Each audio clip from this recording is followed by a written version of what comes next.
And as for today, I'm gonna be a little bit ahead of time, and I wanna congratulate every mother that has a son, a daughter, the mothers that are struggling in life to get their kids back, the mothers that are leaving their kids behind, the mothers that are trying to make it in this world. Because I came from a mother. And what I'm going to speak about is about healing and transformation in my life. And healing, it does take part of a mother due to the fact that a woman brought me to this world. And the process was that in order for me to be out of prison after serving 32 years in prison, I had to really work on myself and understand where my problems came. And as a child, I had to revisit my childhood in order to understand where everything went wrong for me. And it was a hard task for me because at the beginning, I didn't know nothing. I really didn't understand what they were talking about. You have to meet your inner child and understand how everything went wrong for you. So when I revisit that, it was a very emotional stage in my life because I even came to understand about, what the stages that a mother goes through in life to have a child. Once the child is in the womb, and once it reaches the stage of 6 months or 5 months, the mother transfers everything that is outside into the child because it is connected physically and emotionally, one way or another. And whatever the mother's going through, that child is going through too. If it's emotional, it hits them right, and the point where it's going to affect them. I didn't understand none of that, but me trying to understand things that I didn't know, I had to dig in very deep in order to get that understanding for me to know myself. So, I came from a dysfunctional family, very broken. Alcohol, crime, gangs took part of that misfunction.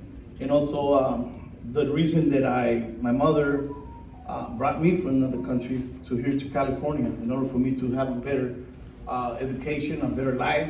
That's one of the things about a mother. They have for their children. They want the best for them. They'll do anything.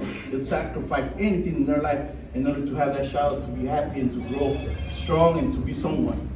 So my mother did sacrifice to bring me here when I was young, but I ended up being confused in a different culture. I came from a country where there was no gangs at that time, so when I was introduced at a young age to gangs, so I grew up on that lifestyle. I grew up to the point where I really want to become a person to be recognized, a person to be respected. I became a follower of my gang, a follower of my peers. The only people that I really did take the advice was from my big homeboys. And because they were leading me to where I wanted to be in life. I wanted to be that person to be respected. I wanted to have status. Since I was a young little kid, I never had that in my family. The only thing that was dysfunctional things. So, I grew up in a system in a way where I ended up in juvenile hall at a young age, at 12 years old. And then from there, I graduated to YA, Youth Authority.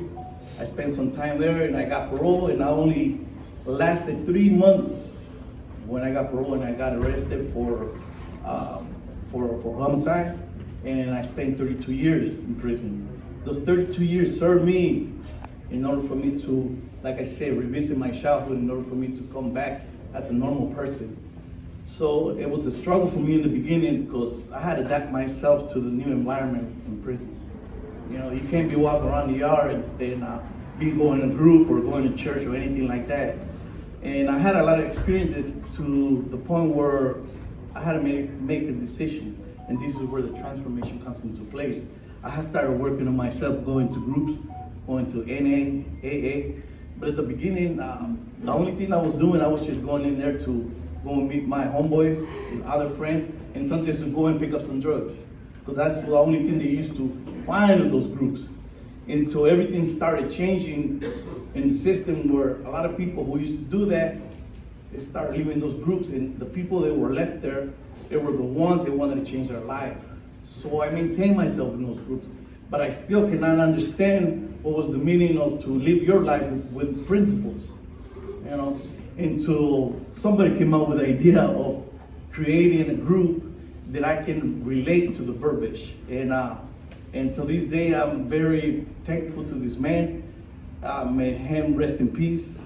And he was one of my mentors and one of my sponsors that really opened up my eyes in order for me to be able to be here today, you know, and share this testimony with you guys. And you know, I was surprised when I went to the board and I find out that, you know, they told me, you know what, Mr. Andara, I think it's time for you to get back to your family. You've been here for a while, and from what we've seen, the process that you had taken and the growth that you have, you're not that youngster that came in here when you were 23 years old. And we're gonna give you the opportunity to go up there